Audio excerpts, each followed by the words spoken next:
Everybody's a racist. Supposedly Trump's a racist, the Proud Boys are racist, they're white supremacists. Let's take a little closer look, comparing the two presidential candidates on exactly who is a racist. Okay, let's take a look at this. Now, Joe Biden pandering to the Muslim community in a Zoom teleconferencing call. Joe Biden was nice enough to tell the whole Muslim community that we need more of their religion in our schools. Things I think is important. I wish we taught more in our schools about the Islamic faith. I wish we talked about all the great confessional faiths. It's one of the great confessional faiths. And what people don't... The kids can't say the Pledge of Allegiance, but Joe Biden wants more Islam taught in our schools. I digress. He's supposedly the man of the African American, the man of the minorities, okay? Let's go back to just a few months back when he was on The Breakfast Club with Charlemagne the God. And I don't have to remind you, he painted it with one broad brush when he said...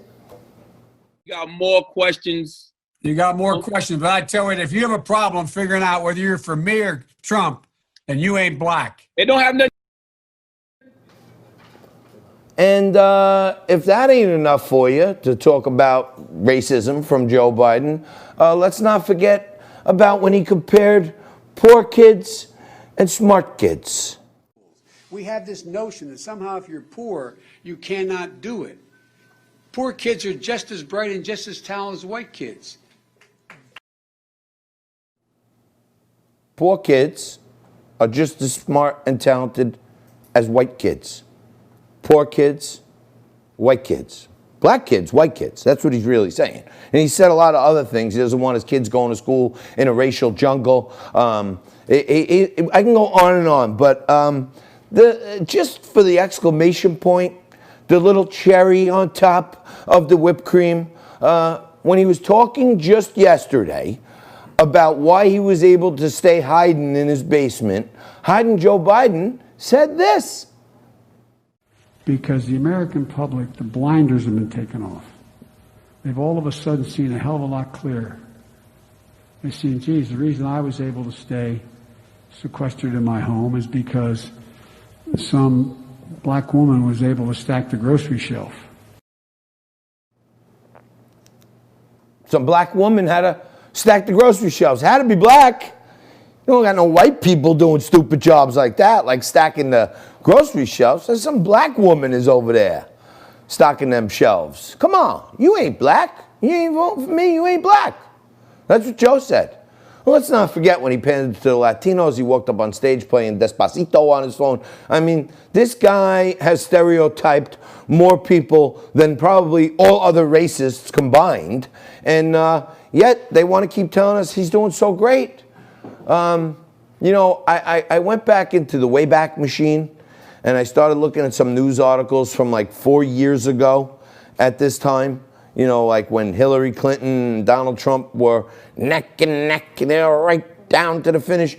Every single channel on network TV was telling you there is no path to victory. Donald Trump cannot win. There are not enough electoral college votes. He can't win the swing states. He has no path to victory. And sure enough, in October of 2016, here is a posting, an article written by none other than Time Magazine, very well-regarded historically publication. And the headline reads, Hillary Clinton leads Donald Trump by 14 points nationally in new poll.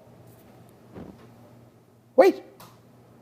Just so coincidentally, Joe Biden leads Donald Trump by, you guessed it, 14 points in the latest polls. So they're trying to run the same play again.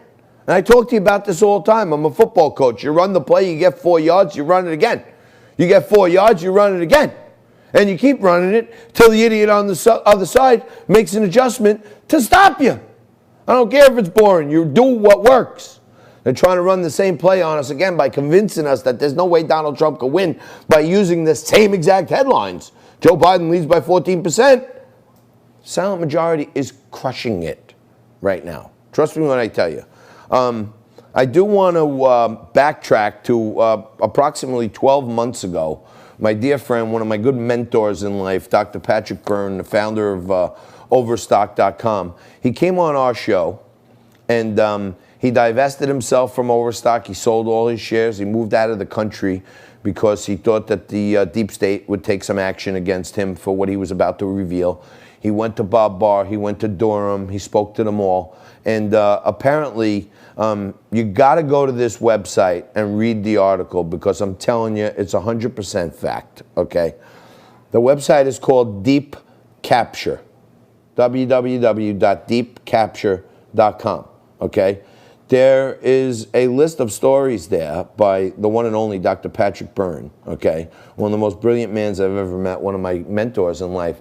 And apparently, he was, at some point over the course of the last 20 years, charged by the intelligence apparatus and law enforcement apparatus of our country as a quite wealthy and influential man to get close to people. And his Deep Capture expose that just came out yesterday outlines how he was used in an operation where the deep state was trying to get Hillary Clinton on the record to take a bribe, and then the Obama people were going to hang that over her head as she was the president for the next 8 years, that we got you on a bribe.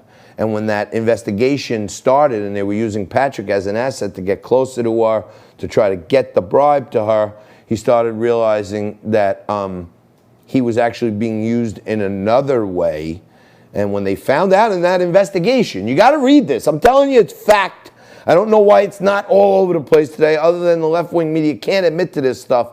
But Patrick Byrne was turned into an asset to follow Hillary Clinton's clan, the cabal, the cartel, in how they were taking bribes and trading their positions of power in the U.S. government, and they were going to hang it over their head for 8 years. Turned out they figured out they were doing a Russian dossier, and the dossier was a perfect setup for the intelligence agency to spin on Donald Trump. And they put in a series of operations to get Patrick and a known Russian spy close to U.S. presidential candidates, okay?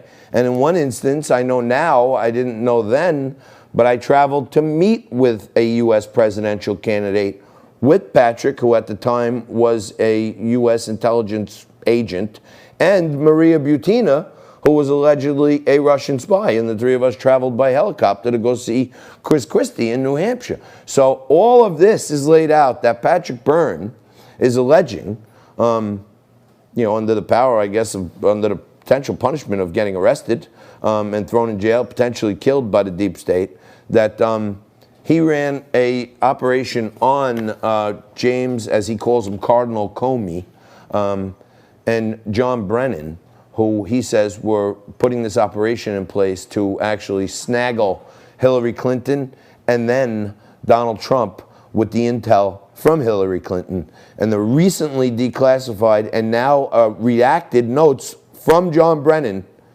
actually validate exactly what Patrick Byrne is saying. So I'm hoping we can get him on here one of these days. I'm going to reach out to him. I'm going to bother him. But I can tell you this. I can tell you firsthand, I know this guy. He's been telling me parts of this story that he can for years. And now he's put it all in writing, and it's out there. I hope somebody bigger than us picks it up. Or I hope he comes and talks to us, and then everybody picks it up. Either way, go to deepcapture.com. You will find out how this whole thing started with the Russia hoax, with the collusion, with the impeachment. It'll all be right there for you. We're going to take a quick break. We're going to come back with George Santos, candidate for Congress here in New York City, in just one moment. Stick with us.